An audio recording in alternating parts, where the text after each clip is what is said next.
Hello everybody, and thank you for joining us today for our Symantec Critical System Protection webinar. Today we'll be joined by Andrew Flarey from Symantec and Matt Compton here at Byte Software Services. Thanks, Sarah. So hi, my name is Matt Compton and I look after the storage and security business here at Bytes.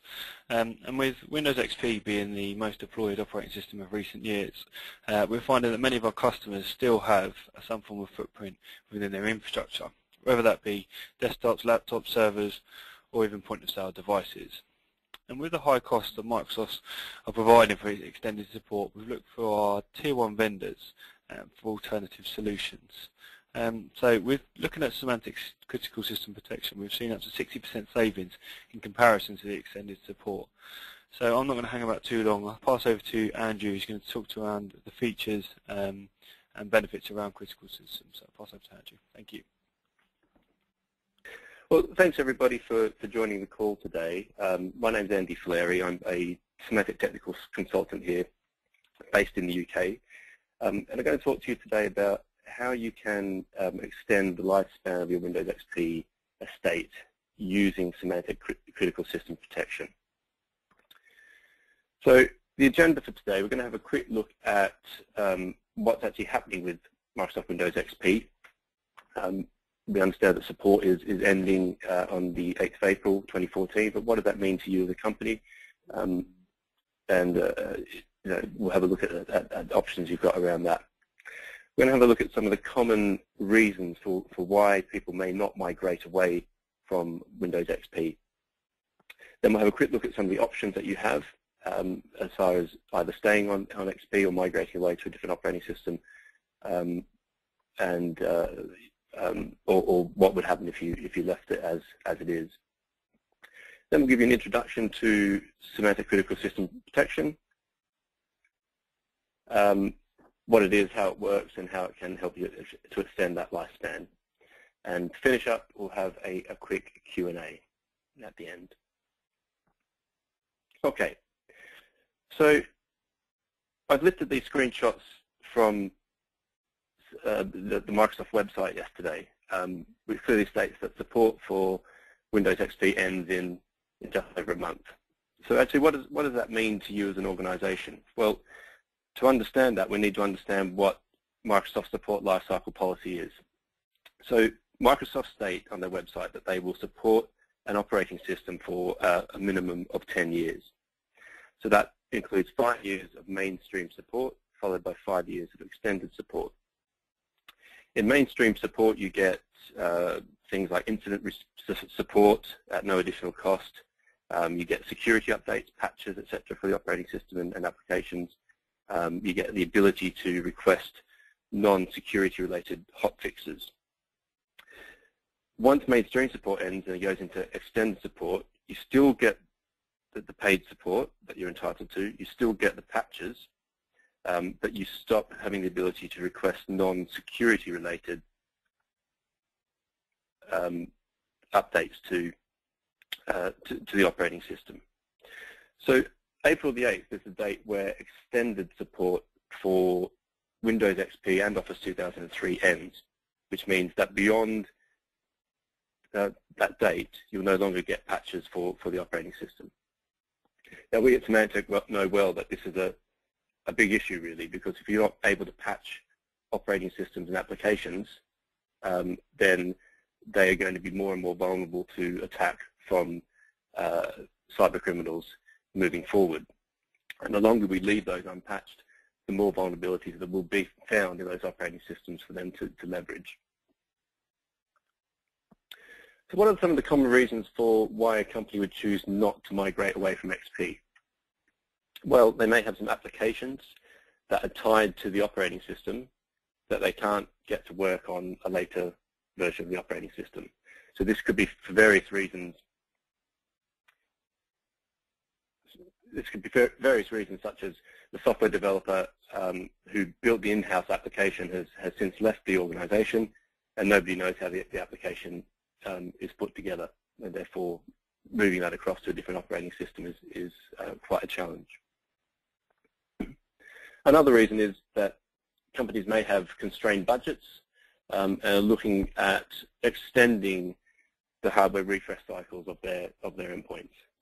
Some customers we talk to say that they're trying to extend the support of or the use of their Windows laptops and desktops to 7, sometimes 8 or 9 years, which typically it used to be around 4 or 5. Other reasons here could be a lack of time or resources, or even skills in some case, to quickly and efficiently move away from Windows XP. In some cases, we've got legacy systems that are running critical services where they're not able to bring the systems down easily in order to replace them with a newer system. So a common option here is, or example here is EPOS systems in retail, where those systems are critical for actually transacting money in and out of the business. In other cases, we have a bit of an administrative nightmare where we've got systems that are standalone or deployed in segregated networks across multiple sites, where it's just a logistical nightmare to replace all these systems efficiently. A very costly exercise as well, based on the amount of travel, etc., that's required. And finally, some people are very happy with what they've got and don't see a reason to migrate away, and will be looking for options to keep those systems secure beyond the April 8th deadline that Microsoft has set for the cessation of extended support. So at this point, I'm just interested to know, based on the people who've dialed into this call, what your thoughts are on those points that we just covered off there. So we've got a couple of polls here. The first one is, we'd like to know what percentage of your operating systems are still running Microsoft Windows XP.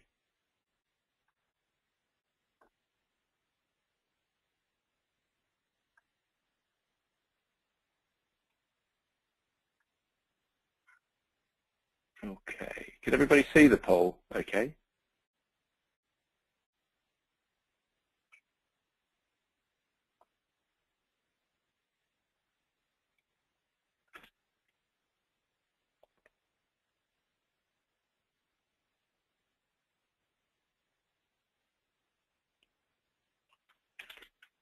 Sarah, I don't know if everybody can see the poll. Is it working okay? Yep, they can. So just to read the results out, 8% have less than 10%, 31% have between 10 and 35% still on XP, 15% are between 35 and 60%, 8% of people are between 60 and 85, and the majority with 38% of people have more than 85% of your system still on XP. Okay, thanks very much. So that's not uncommon compared to what we hear from customers on a daily basis. So almost 40% still have more than 80% on Windows XP.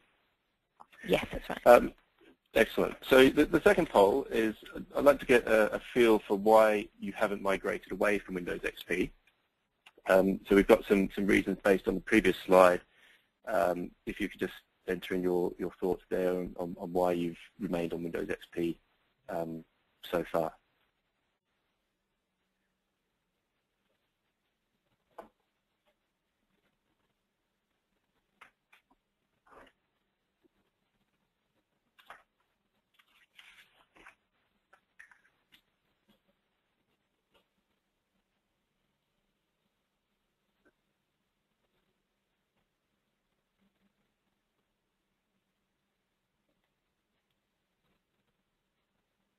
Okay, so from the results, we've had 25% haven't migrated due to application compatibility issues, 33% were due to lack of time and resources, and 42% were due to budget constraints leading to longer hardware refresh cycles. And then nobody has gone for the administrative headaches or not liking the alternatives. Okay, thanks very much. Okay, so once again, that's not uncommon either. Okay, so let's have a look at some of the options here. So option one, obviously you can migrate to a supported operating system. So Microsoft and Symantec, IBM, Dell, a number of different companies all provide solutions that help you to do this. But in many cases, or 25% of you saying that this is not an alternative because you've got applications that run on the later operating systems. 33% saying they have the time or resources at the moment to migrate away. And 42% saying that the budgets are tight and it's difficult to do this. So option one for many customers is not an option. Option two, well, you can pay for custom support from Microsoft. So once mainstream and extended support ends, you have the option to sign up for custom support. So this is an expensive option, as some of you probably already know based on your conversations that you would have had with Microsoft already. An example here is I've recently seen a quote come in that said for custom support for a year for 7,500 XP clients was in the region of $600,000 to keep those supported, and that's only for 1 year. So this, for many customers, isn't really a viable option either. It's going to actually cost you a lot less to migrate away from XP, and if you've got constraints there stopping you from doing that in the first place, then you feel like you might be stuck between a rock and a hard place. So another option here, which is where Symantec Critical System Protection falls in, is to provide a hardened operating system based on intrusion prevention and intrusion detection security agents on the endpoints. So what this does, it allows you to harden the operating system, the application, so that you can mitigate vulnerabilities and stop things like known and unknown threats. So this is actually the only option available that actually increases or improves the overall security posture of your XP clients and all your operating systems for that matter, because CSP is actually compatible with around 35 different operating systems. So this is a very cost-effective option because it is a fraction of the cost of the custom support that is required by Microsoft, and in many cases can replace the antivirus agent that you have on there already. So it will effectively do the job of the antivirus agent as well. Now option 4 is to do nothing. So this is where you choose not to pay for custom support from Microsoft, and therefore you cease to get vulnerability patches for the unsupported operating system. So this is a risky option, as you can well understand, because as mentioned before, cyber criminals are looking for vulnerabilities in operating systems and applications to use as a way into the system in order to get the intellectual property or to inflict the damage that they're looking to do on that particular organization. So this is, it's not really an option. I put it down as an option, but it's not one that I would expect many customers to take up. So what can we do about it then? So if we have an introduction at this point into Symantec Critical System Protection, what it is and what it can do for you.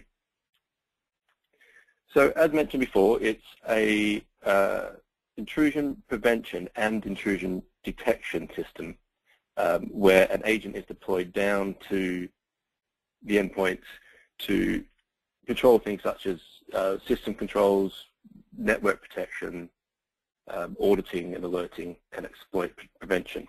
So what do these mean? So at a high level, we have a host IDS layer that's centered around auditing and alerting on the system. So this allows administrators to monitor logs and settings in a way that paves the way for quick action to rectify issues on the endpoint. So it's important to note here that you can also audit all of your users, including administrators and root users for Linux-based operating systems. In system controls, this layer allows for granular policy configuration, for lockdown, and preventing misuse and abuse of the system due to inappropriate administrator privileges. So this could be where a user has been given escalated privileges on the system. If that user account is compromised, then the malware has the rights of that user to inflict further damage on the system. In network protection, CSP provides useful mitigation against closing backdoors, etc., and to help to restrict traffic flow both in and out of the system. And in exploit prevention, we help to restrict certain types of application and operating system behaviors. So we can protect from things like buffer overflows and zero-day attacks where an unknown vulnerability is leveraged to inflict damage. So some of the features that it's worth pointing out here is we have things such as standard application and device control. So this might be where you're whitelisting certain applications or services or processes on the system. We have an inbuilt firewall. We have out-of-the-box policies that you can deploy for both intrusion detection and intrusion prevention, and they're based on varying levels of security. So we have a core security which can be applied to most applications and will protect that application in many instances. We can then escalate that to a strict application where it really limits what can be done to the operating system. Or we can have limited execution where you're completely locking down an application and saying exactly what services and processes it can interact with on the system. We can also do things such as file integrity monitoring, configuration monitoring on the IDS side, and can integrate with ITGRC technology for your compliance requirements. Okay, so how good is this? Well, CSP has been a product in Symantek's portfolio for around 14 years. I'm not sure how many people realize that, but it's actually a very mature piece of software. For the last 3 years, we've taken it to the Black Hat Technical Security Conference in the US, where our CSP team has deployed an unpatched XP workstation protected by a core technology of CSP. What it is, it's a capture the flag event where hackers from organizations such as Department of Defense, the National Security Agency, the Defense Information Systems Agency, and people who claim to be from Anonymous all try and hack into that system and to capture the flag. So the XP workstation has had 10 known operating system vulnerabilities on there. It's vulnerable to attack, and it has open shares and other metrics that allow for hackers to obtain external access. So in the 3 years that we've been doing this, we've never had one flag captured. So it's a very strong product. Okay, so let's delve down into some of those IDS and IPS technologies that we spoke about before. So as you can see, we've got three different types of technology under prevention and the auditing and alerting under detection. So let's go through them a little bit. So many vendors produce products that allow for whitelisting of applications. So what this does is it enforces a list of applications and registry settings that can run and can be installed on the system. It enables only approved applications from running, where unauthorized applications are by default blocked or excluded from the system. So many products that use this method allow the applications to run, but they don't control what the application can do once it's running. So if a trusted application is exploited or misused, then the system's still left open to exposure, as a hacker can easily compromise the system using the credentials in the application itself. Other technologies in the prevention space monitor and block data packets from entering the system. So these products perform deep packet inspection, comparing the contents of every incoming packet to signatures contained in the database of known malware. So it's similar to a traditional antivirus product where a signature is written to counteract a particular piece of malware. But they can only block packets containing signatures that they know about and tend to consume large amounts of system resources, which slows the system down notably. So CSP differs here in that it performs both prevention and detection activities at the same time to secure the systems. So it provides a feature set to provide real-time visibility and maximum control over your systems.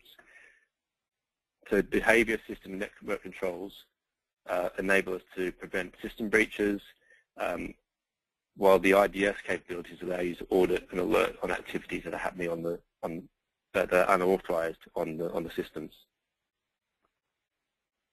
Okay, so where it differs here is that behavior controls extend beyond standard whitelisting, where a set of applications or services are allowed to run on those systems. And it moves that further forward by allowing us to monitor the files and the processes that are being exploited and used by those systems. So by having a standard whitelist of applications that we're allowing and then effectively sandboxing those applications so that we can control what the application can and can't do, even if that application is compromised, then the policy that's around the application will stop the attacker from doing what they're trying to do with that application. And in addition to this, we have firewall and network rules built into it that allow us to really monitor what's happening in and out of the endpoint.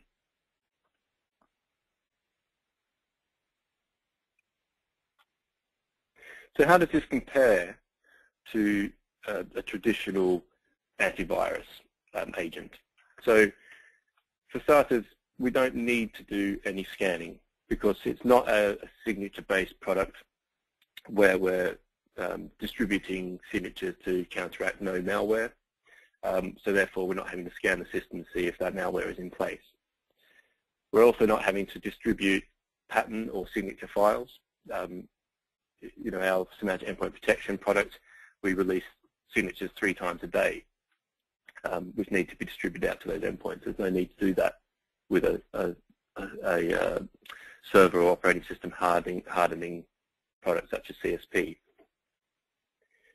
We also have proactive policy enforcement.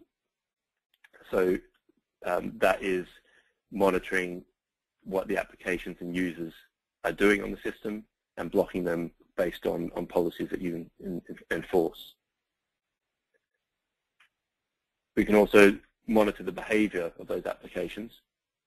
So if the user does try and do something or an application is compromised and tries to write registry files outside of its known good areas, then the policies will stop that from happening. And there's only a single agent for all the features that we mentioned. There's not a separate IPS agent or IDS agent. It's all combined together. So the benefits over traditional AV is that we have less overheads on the endpoints because we're not having to scan them on a daily basis. If you've got machines in segregated networks or in a DMZ where they may not have an internet connection, then this isn't a problem either because we don't need to get updates down to the system. Everything is enforced by policy, enforced by the agent. No updates required and no reliance on heuristics. So therefore, we're not having to get updates down for the heuristics either. And in many cases, AV, intrusion prevention, detection, and application policies, firewalls, etc., are spread out across multiple agents on the endpoint. We're not having to do this with SCSP either. Okay, so how does this help us to extend the lifespan of NT 2000 and now XP machines that have gone or going end of life over the next few weeks? So Well, one thing it allows you to do is reduce your costs. So if you're not having to deploy patches, because in the instance of these operating systems there aren't patches available to deploy, then you're taking the onus of having to do that away from your IT administrators. It also reduces the breakage of devices due to poorly tested patches. And I know this isn't such an issue these days, particularly with Microsoft patches. Back in the day, we used to get quite a few issues on this. But in order to extend it, without having the patches that are produced by the operating system vendors, then we need to have a viable security alternative in place. So we can't rely on your standard antivirus products anymore, because those antivirus products will only protect you for probably 50% of the problem. The rest of the problem is because applications and operating systems won't be patched and therefore remain vulnerable. And they're the way that, or one of the ways that hackers get into the systems. So if you can't patch the systems, you need to have a strong server or system lockdown alternative that prevents applications and processes and user privileges from being tampered with. And that's where a product such as CSP can help you.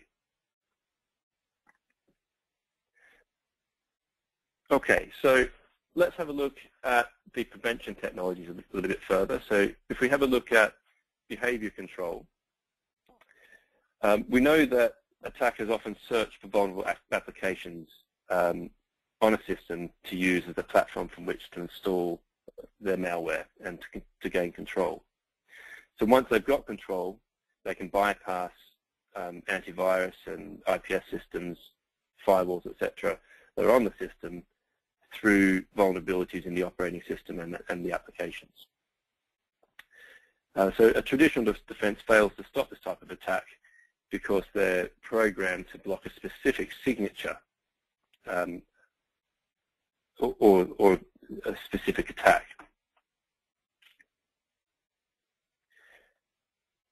So another way that attackers will try to get into a system is to use stolen credentials or alter user privileges. So what they're doing here is that they're using phishing campaigns, for example, in order to discover a user's username and password, and then using that username and password to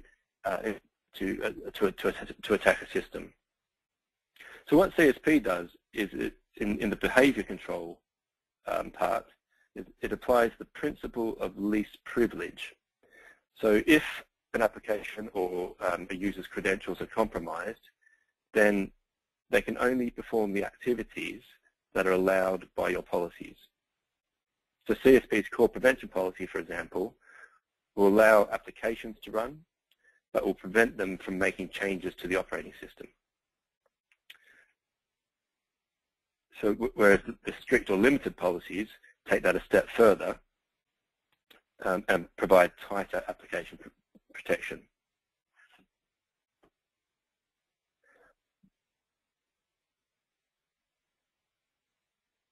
Another example of behavior control is that CSP can prevent a privileged user from installing unauthorized applications by detecting which resources the application is attempting to access and to block the attempt.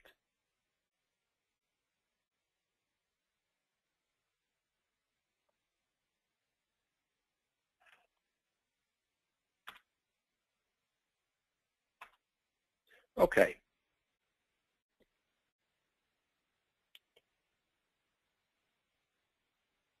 Okay, so for protecting system resources, CSP prevention technologies allow you to lock down the critical resources on a system, such as files, registry settings, even devices, or even network connections to and from the endpoint.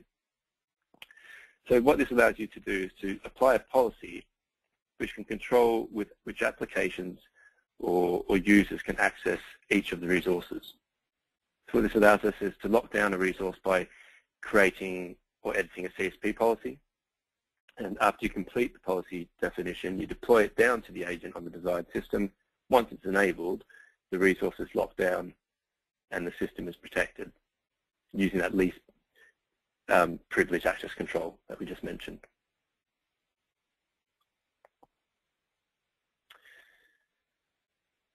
But what about user privileges?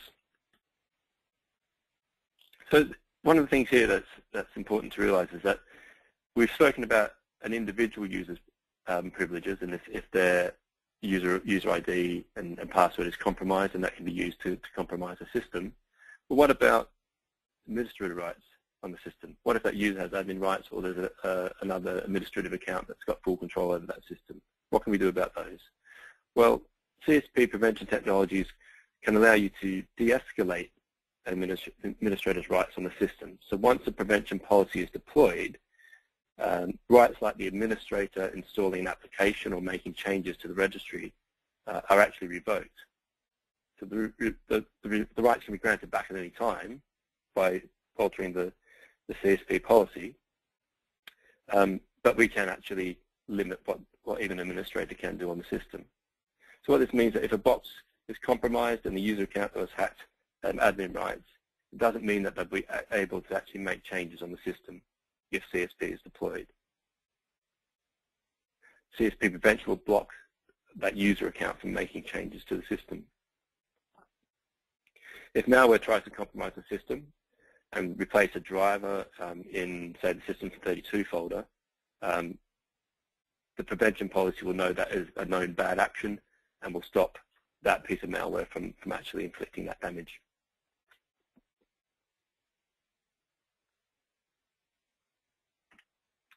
Okay, so the final behavior control that I just wanted to touch on today is around protecting the network. So the policies here allow you to control system network connections based on, say, internet protocol or port used on that system. So the firewall component works with, say, TCP protocols and does not require massive amounts of resources required to perform the deep packet inspection required. So the firewall rules also enable you to control the connections applications can make while running as a particular user or group. So the policies can flex depending on who's actually logged onto the system. And the network protection enables you to configure network traffic between critical systems and other systems authorized by your policies. So you can control which systems can communicate together.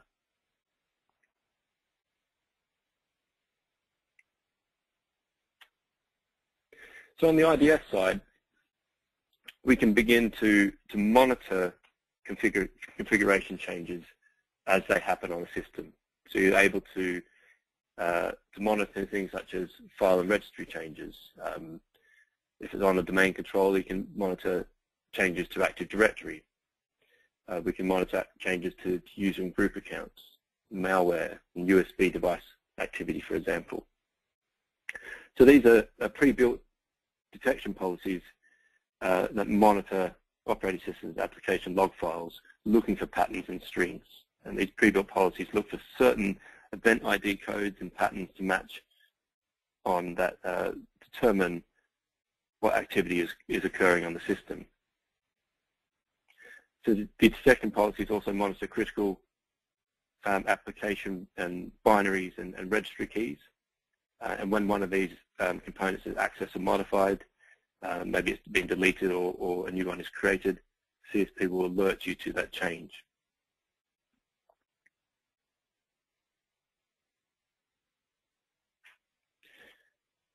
And as well as the changes we mentioned just now, we can also monitor security events on a system.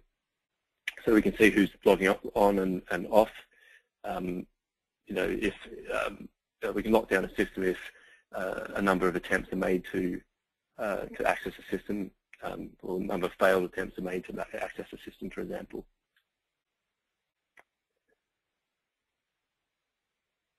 You can monitor application log files like IIS and look for activities that include a SQL injection attack, for example. So this is one of the most common ways that a hacker will obtain access to a system by using a SQL injection attack. So we can actually look for patterns around that. And finally, as mentioned earlier in the call, we can actually support around 35 different operating systems. So this technology isn't limited to operating systems that have gone end of life. We can actually apply this to a number of different systems to help you secure those where a traditional antivirus product may not be the best alternative. So these include things like SCADA systems, EPOS, point of sale, terminals, thin clients, as well as the older operating systems that we've already discussed. So at this point, I'd like to pass back to Sarah, and we can open the calls up for Q&A. Okay, lovely. Thank you very much, Andy. So, yes, if you have got any questions, then please do pop them into the questions box now. We have already had a couple come through, so I'll make a start on those for you. So the first question is from Sean, who says, it's a question about the low cost of ownership. In terms of file integrity monitoring, etc., isn't there a very large configuration overhead in understanding and configuring current application permissions, etc.? It's something that is questioned quite a lot, but it's not. If you're taking away the onus of having to deploy patches and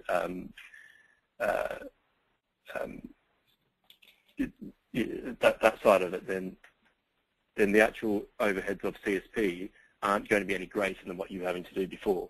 So I would argue that there's less time required to provide your policies, because a lot of applications can be supported out of the box using either the core or the strict policies or the limited execution policies that are provided with the system. I hope that answers your question. And we've got another question from Tony, who says, can lockdown policy be applied globally with specifics for particular computers, i.e. I want to run specific applications on limited computers?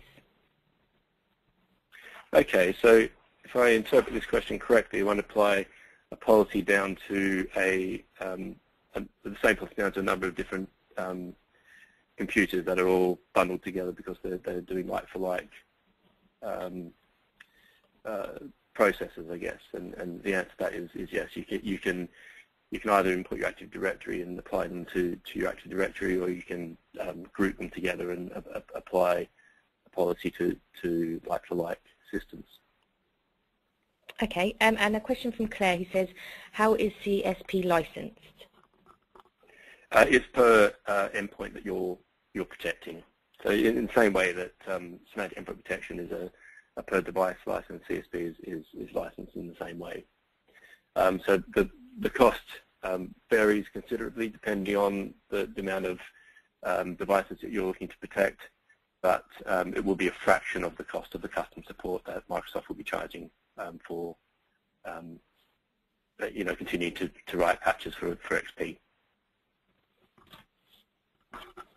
Okay, thank you. And another question from Sean, who says, has CSP had any accreditations for PCI from a retail perspective?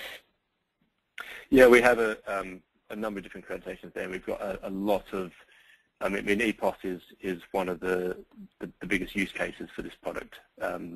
So if you would like, I can send you some information on that after the call. So feel free to get in touch with Sarah, and I'll send you the full list of PCI type accreditations that we have.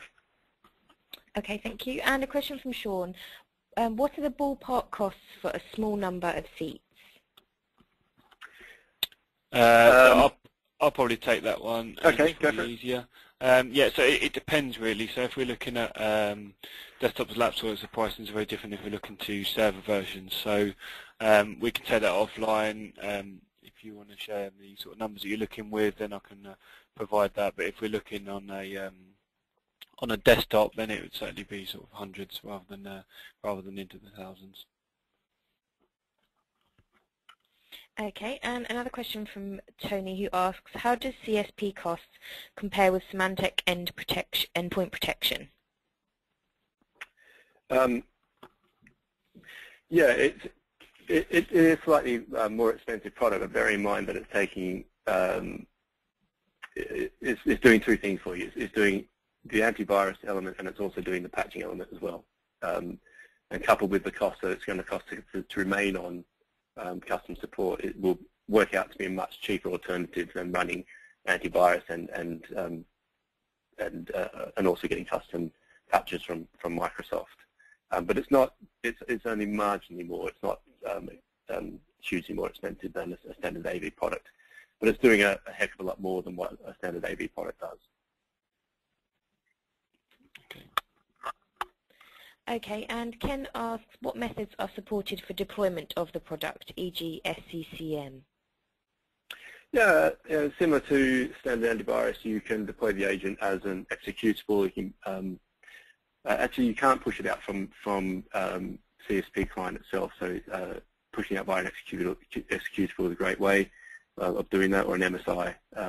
So with SCCM or Alteris, you can use the software delivery mechanisms built into both of those to push that agent out. That's not a problem. Okay, thank you. And Claire asks, is there an option to trade up Symantec endpoint protection to CSP or buy CSP as an add-on? That's more of a commercial type conversation. I don't know if you've got any comment on that one as well, Matt. Yeah, so there isn't an official upgrade path or add-on from a endpoint protection to a CSP, but I suppose what I would say is that March is Symantec's year end, so on the commercial side of things it does fall in line with the end of life of XP, so we can certainly push back on them to give you sort of a trade-up option for endpoint to CSP. Okay, lovely. Well, that's all of the questions that we've come through to us. So thank you very much, everybody, for joining us today, and thank you to Andy for presenting. If you do have any questions that you would like to ask offline, if there is kind of more detailed questions that you have, please do feel free to request a call back in the critique form, which you will be sent through at the end of the webinar. If not, you can always email us on the email address which is shown on screen. So that's tellmemore@bytes.co.uk. And thank you very much for joining us today.